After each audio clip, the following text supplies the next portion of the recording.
Well, we want to clarify something that may have gotten a little out of balance. We do want you to put yourself first in the sense that your only perspective is through the eyes of self. And so as you find thoughts that feel good to self, now you're connected to your source, and now you have plenty of resources that you can flood to whatever is your object of attention. But we see a lot of people who are joyously helping others, and it seems overtly putting others first. And in doing so, they are having great satisfaction and joy in the process of it. In other words, a mother who tends to her child is certainly putting her child in the position that you would call first, but she is getting enormous satisfaction from it because she is fulfilling something that she's intended for a very long time. So there's no discord in that.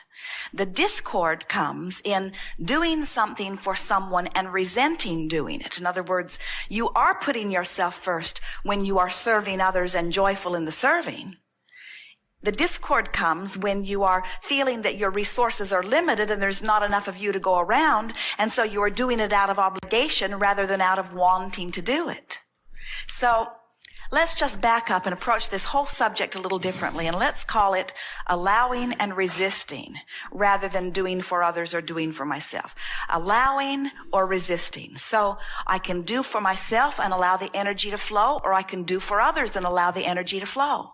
Or I can do for myself and not allow the energy to flow, or I can do for others and not allow the energy to flow. But it's not the action, it's not the function of what I'm doing, it's the function of how I'm feeling while I'm doing it, you see. So as we've been talking about these different emotional set points, we can feel that you have come a long way. In other words, you can feel that you have been coming more and more into self-appreciation, especially recently, but over time. It's something that everyone is born doing, and then many of you lose as you're trying to find your relationship to everyone else around you. And then most eventually come back around to it. In other words, you always do when you make your transition. Sometimes you see very little ones selfish enough to kick up a ruckus in order to make sure they get what they want, and very old ones selfish enough to kick up a ruckus to make sure that they get what they want. But in neither of those cases is there alignment in the way we mean it. In other words, we don't want you to think that you have to kick up a ruckus in order to demand something from someone else. We want you to understand that the entire universe is ready to comply with you. You just have to find the balance that lets the universe comply. And so the way you do this, the way you selfishly put yourself back in the place that you allow well-being to flow to you in the way you deserve and in the way that is absolutely normal, is just through trial and error. In other words, you throw some fits and see where it gets you. And you soften and appreciate and see where that gets you. In other words, it truly is person by person, subject by subject, just feeling your way until you feel it click into place. It really, really is that. So we can't give you one process or even one way of approaching this, because there are lots of different subjects in your experience that might require a little different response from you. Because on some subjects, your vibration on the emotional scale is way up here in appreciation. On other subjects, it's over here in fear. In some subjects, it's over here in a feeling of overwhelmment. In some subjects, it's all the way up here in ecstasy and joy and satisfaction. And so there's no one way. You just got to pick a subject and then talk about it with one thing in mind as you've got your ear to the ground. How can I approach this subject, which must be important to me because it keeps coming up, in a way that feels increasingly better? So what we want you to feel, and it's what we've been talking about all day here today, is that the universe will provide anything and everything that you want. In other words, there are so many resources. This universe will accommodate all of you in delightful and effective ways. You just have to let yourself off the hook as being one who must find a provider. In other words, here is what we are saying. You're wanting to see universal forces. Call it God, call it inner being, call it universal forces, call it source energy, call it this energy stream of well-being, call it whatever resonates well with you when you name it. But try to accept that it will always provide for you. In other words, if you could resist the temptation to explain how far you've come. Now, we know there is some sense of satisfaction in that, because especially if you're here and you want to be someplace different, sometimes it is satisfying to say, well, look how far I've come. That gives me expectation that I can still go further. Yeah. And that's wonderful. We want to hear. But if you get too heavy-handed in explaining where you've been, then that's why you say it feels like it's two different personalities. And it is two different personalities. There's the connected you and the disconnected you. Those are too strong of words because you're never disconnected, but there's the more allowing of who you are you, and there's the less allowing of who you are you see. And you get so that you can feel which drum you're beating. And that's why it's an emotional journey. How I feel is everything, and what I do is inconsequential. But how I feel about what I do is everything, but what I do does not make any real difference. And we want to guide you to that. But how about this? This is a different tact. How about everything that I think that I need to do is all in order to propel me to some place that when I get there, I think I will be happier. So everything that I am doing, no matter what it is, all of my lists of right and wrongs are all about me getting to a manifestation that I believe, then I will be happier. So why don't I take a shortcut and just go get happy? And once I get to that happy place and test it, we encourage you to test this. This is not a theory that we are practicing for the first time on humans. This is the way the universe operates. In other words, everything about law of attraction and this inclusion-based universe is about this. And the happier you are, the more you allow all of the things that you've been saying you want, you see. So we have an assignment for you. We want you to please you first. And we want you to tell everyone else to take a flying leap. Only thing is, in your case, there are not that many others that you will be able to tell to take a flying leap. In other words, there are not a lot of others that are making demands on you. It is your own internal contradictions. It's like Esther. She will say, I am free to do anything in the world that I choose to do. For me to ever be in a moment of complaining is as screwy as it gets.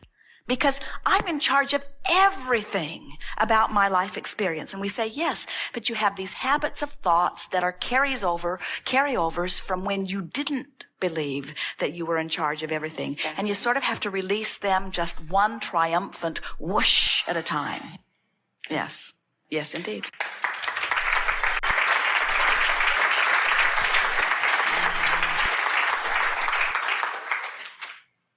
It's an interesting thing when you stand all by yourself and realize that everything that has happened is coming to you by you. And then you say, but it's not turning out quite the way I wanted it to. So now I have to take responsibility. And I must not be doing a very good job.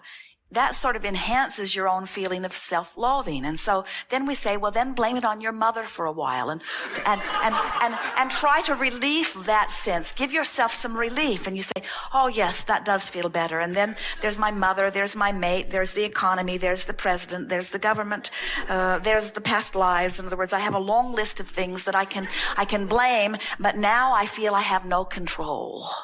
And so we say, all right, regain control, take total responsibility for what's happened to you. You are in charge. And you say, oh, that feels so good for about a minute. And then you start the self-loathing all over again. In other words, but somewhere in that process, you will bring yourself vibrationally back into alignment of trusting in the goodness that really is you. Yes. And this is our way of saying to you that it's not a straight and narrow path that you must make your way to. In other words, when you achieve vibrational alignment with your well-being, around every corner is a potential satisfying of something that you want. Literally. And the reason that the universe is able to do that is because there are so many players. There is so much data. There is so much interaction. There has been so much already expansion. In other words, the ingredients are already here. And so it is, another way we like to say it is, when you ask for something, say you're asking for a relationship, immediately, at least 100 avenues to lead you directly to what your heart's desire would feel satisfied having are before you instantly. At least 100 options. But if you're not in vibrational alignment with them, there might as well not be any. In other words, it's like your friend saying, oh, I heard the most beautiful music being played from my radio all morning long. I had my radio dial set on 98.6 and it was rapturous. And you said, I didn't hear it. Well, did you have your radio dial set on 98.6? No. So if you're tuned up, if you're in alignment with what you want, then it's there, it's there, it's there, it's there, it's there, it's there, it's there. It's about vibrational alignment. By the time you were able to identify it in thought as a desire, it's done. If you can think it, the components are here, and you can realize it as quickly as you line up with that. In other words, if you say, I want a prize, the universe says, very well, we will line up endless opportunities for you to have your prize. And when you say, but there is only one prize, the universe says, very well, we will make it very difficult for you.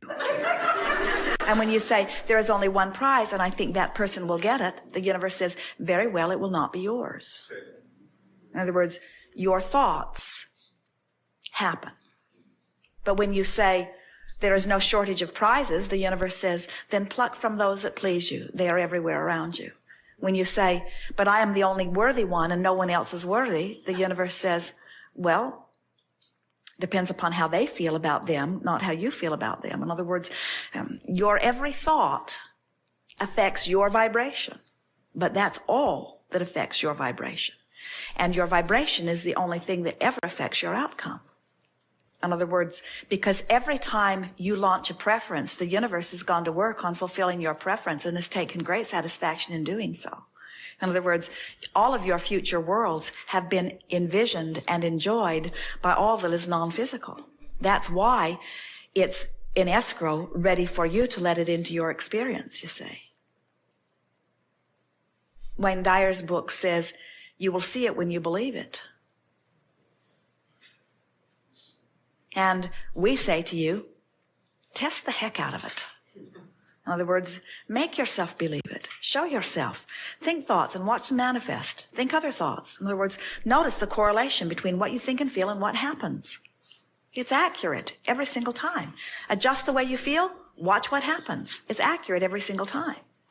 But what's tricky about this is, and we keep coming back around to this here today, it's wonderful awareness, is that if I stand here and I want to be over there and I say I'm willing to do anything it takes to get over there, I've got a resistance within my vibration because of my inherent dissatisfaction with where I am. Where if I say it's lovely over here and it would be lovely over there, now I've softened that resistance. As I say, from my lovely vantage point where I feel blessed and worthy, I'm looking forward to more evidence of my blessedness and worthiness. Now you've got the whole gamut covered. In other words, can you feel how that just cleaned everything up, you see? So when you realize that you're tapped into the abundance of dollars or to the abundance of abundance, then you don't have to worry about shortage because it flows in as fast as it flows out. Then you begin to take shortage out of the equation. Then you begin to take limitation out of the equation. Then you begin to expect somehow, some way, whatever you want to manifest. And that's when the distance between your dream and the realization of it becomes infinitesimal. And that's when you say, well, it's like magic. And we say, it isn't magic. It's normal.